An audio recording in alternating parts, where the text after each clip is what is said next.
தமிழகத்தில் திராவிட கட்சிகளுக்கு மாற்றாக பாஜக உள்ளது. பொள்ளாச்சி பாராளுமன்ற தொகுதி பாஜக வேட்பாளர் வசந்தராஜன்.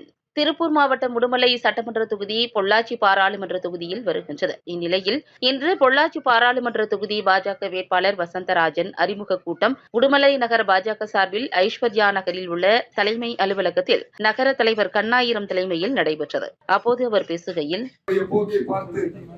இளைஞர்கள், மகளிர் என்ற அனைத்து சமுதாயத்தைச் சேர்ந்தவர்கள் இன்று பாரதிய ஜனதா கட்சியின் பக்கம் வந்து கொண்டிருக்கிறார்கள்.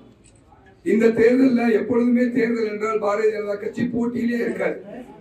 ஆனால் இந்த தேர்தலில் பாரதிய ஜனதா கட்சி மட்டும்தான் போட்டியில் இருக்கு. அந்த அளவுக்கு பாரதிய ஜனதா கட்சி ஒரு மிகப்பெரிய அலை வீசிக் கொண்டிருக்கிறது.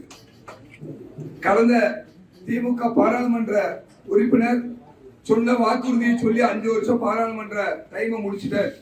அங்க போய் வெளிநடப்பு செய்வதும், சும்மா போய் இங்க இருக்கக்கூடிய அதிமுக வரனாலும் திமுக வரனாலும் அங்க போனா என்ன பண்ணிட்டு வர போறாங்கன்னு தெரியும். மோடி தான் மீண்டும் 400